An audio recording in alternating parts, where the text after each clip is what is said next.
So hello everyone, welcome back to my channel. और कैसे हैं आप सब? I hope you all are good.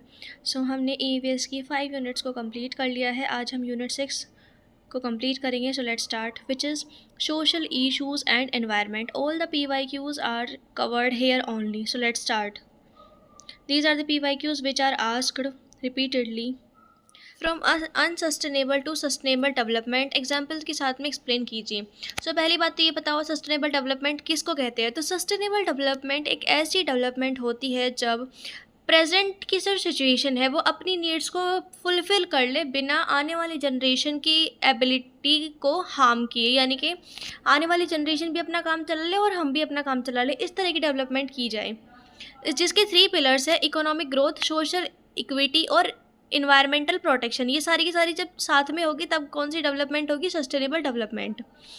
Unsustainable development का क्या मतलब है? जो ओल्ड पैटर्न था जिसको अभी बदलने की हमें बहुत ज़्यादा ज़रूरत है, यानी कि सारे के अनसस्टेनेबल डेवलपमेंट का मतलब है कि सारे के सारे रिसोर्सेज को जल्दी से जल्दी सारे के सारे को रिप्लेनिश कर दो, ख़त्म कर दो, यूज़ कर लो फास्टर फास्टर। ये शॉर्ट टर्म इकोनॉमिक गेन है, क्योंकि इसका जो एनवायरमेंटल डैमेज है वो लॉन्ग टर्म के लिए है, और इकोनॉमिक यानी कि जो हमारी आर्थिक जो हमें चीज़ें उसे ख़त्म करके मिल रही है वो शॉर्ट टाइम के लिए है, लेकिन जो एनवायरनमेंट का जो डैमेज है वो लॉन्ग टर्म के लिए है। फॉर एग्जांपल कोयल की बर्निंग, लार्ज स्केल पे डिफॉरेस्टेशन, हद से ज़्यादा पेड़ों को काटना, फिशेस कोलैप्स हो जाना, ओवर फिशिंग करना, यानी कि हद से ज़्यादा सारी की सारी तालाब के अंदर से फिशेस को निकाल लेना, ग्राउंड वाटर का जो पंप कर लेना, ग्राउंड वाटर का सारा पानी बाहर निकाल लेना, जब तक जो एक्वीफायर है वो ड्राई ना हो जाए तब तक। Grow now clean later has failed, यानी कि आज उगाओ और बाद में साफ़ कर लेना, ये फेल हो चुका है।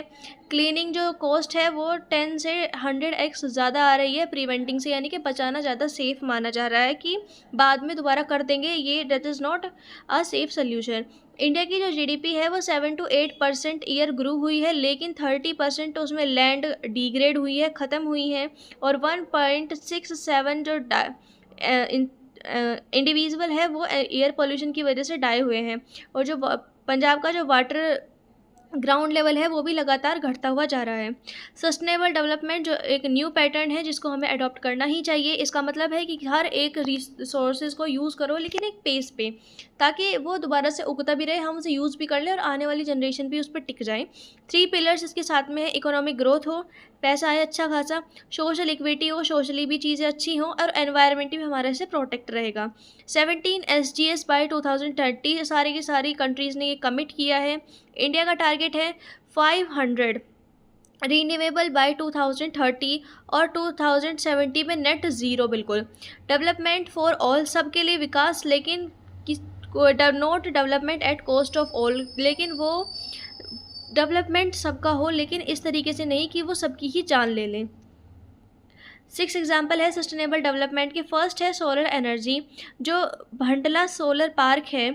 सोलर आजकल बहुत ज़्यादा चीपर है कोल से, यानी कि हमें बहुत ज़्यादा कोयला नहीं यूज़ करना चाहिए एनर्जी बनाने के लिए। हमें किस चीज़ का यूज़ करना चाहिए? सोलर एनर्जी का यूज़ करना चाहिए, सोलर पैनल जिसको बोलते हैं। और इंडिया जो है 4th सोलर प्रोड्यूसर है ग्लोबली, पूरे ग्लोबल लेवल पे, जिससे कोई CO2 नहीं, कोई पोल्यूशन नहीं होता, और इनफाइनाइट एनर्जी हम उससे प्रोड्यूस कर सकते हैं। सेकंड है ऑर्गेनिक फार्मिंग। सिक्किम जो है इंडिया का फर्स्ट ऑर्गेनिक स्टेट बना, जिसकी जो सारी की सारी फार्मिंग है वो बिल्कुल ऑर्गेनिक है, कोई केमिकल पेस्टिसाइड्स नहीं। फार्मर्स जो है प्रीमियम प्राइस से ज़्यादा ही अर्न कर रहे हैं, क्योंकि सबको आजकल ऑर्गेनिक फूड खाना ही पसंद है, किसी को नहीं पसंद पेस्टिसाइड वाला खाना।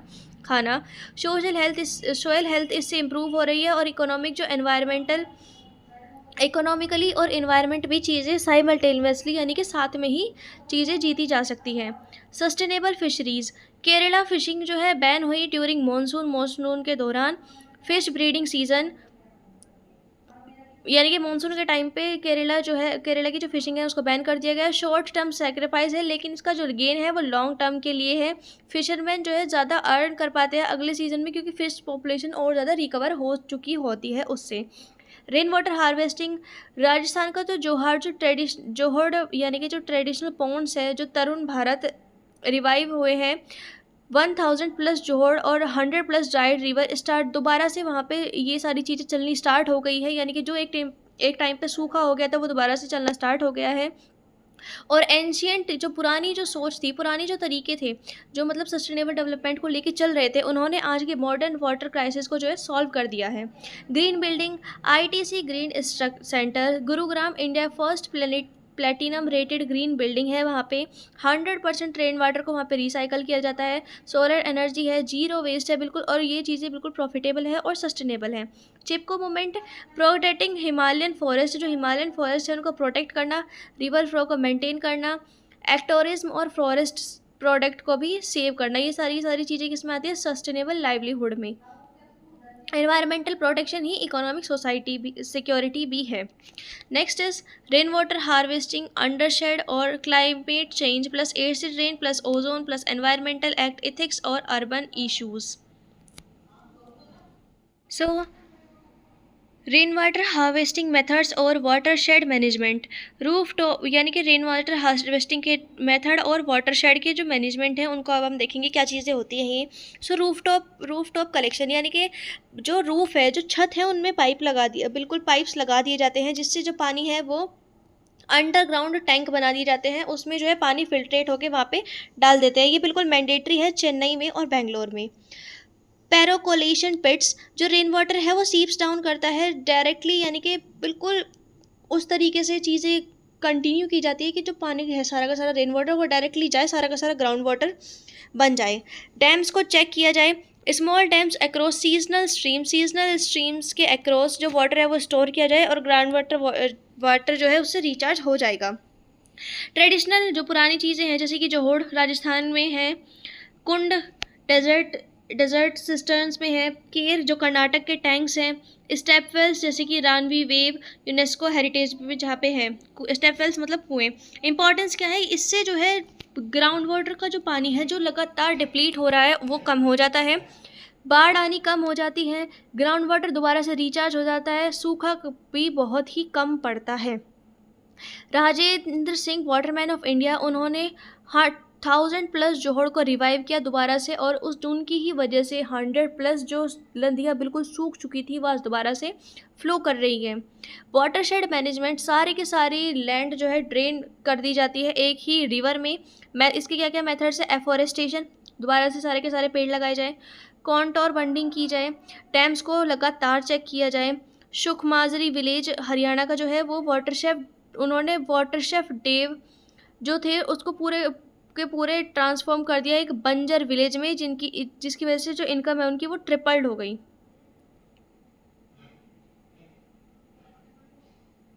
एक पैरेंट विलेज को ट्रांसफॉर्म कर दिया वाटरशेड देव ने, जिसकी वजह से उनकी इनकम क्या है? ट्रिपल्ड हो गई। ये चीज़ें हमें बताने की कोशिश कर रहा है। नेक्स्ट क्या है? क्लाइमेट चेंज, एसिड रेन और ozone. Global warming, CO2, CH4, NO2, CFS और ट्रैप एक्सेस हीट, ये सारी की सारी एक्सेस हीट को ट्रैप करके अर्थ जो है गर्म होती है, ग्लोबल टेम्परेचर से बढ़ जाता है। सिंस ये कब से हो रहा है? 1850 से। जिसके इफेक्ट क्या होंगे? हद से ज़्यादा बाढ़ आएंगी, सूखा पड़ेगा, साइक्लोन चक्रवात आएंगे, बर्फ़ पिघलनी स्टार्ट होगी, सी लेवल और राइज होगा, और जो हिमालय के जो ग्लेशियर है वो भी धीरे धीरे मेल्ट होने स्टार्ट हो जाएंगे, जो थ्रेट करेंगे 500+ million, threatens water for 500+ million. जो पेरिस का एग्रीमेंट हुआ था 2015 में, उसमें 196 कंट्रीज़ ने कमिट किया था। इंडिया जो है 500 GW रिन्यूएबल करेगा 2030 तक, यानी कि ग्राउंड वाटर को रिन्यू करेगा 2030 तक, और 2017 तक बिल्कुल सारी चीज़ें बिल्कुल क्लियर हो जाएंगी। ऐसा कब बोला गया था? पेरिस एग्रीमेंट में। Acid rain, SO2, NO, water vapour, ये सारी चीज़ें मिलके क्या बनाती है? वो एसिड रेन बनाती हैं, जिसका pH होता है 4 से 5 तक। इसका इफेक्ट क्या होता है? ये फिशेस को मार देता है, फॉरेस्ट को डैमेज कर देता है, और बिल्डिंग्स को अंदर से बंजर बना देता है। करोड़ खा जाती है जंग बिल्डिंग्स को अंदर से, इस एसिड रेन की वजह से। इसका सोल्यूशन क्या है? SO2 को रिड्यूस करो, NO को रिड्यूस करो, स्क्रबर्स और BSVI नॉर्म्स और क्लीन एनर्जी को यूज़ करते हुए हम इसका सोल्यूशन कर सकते हैं।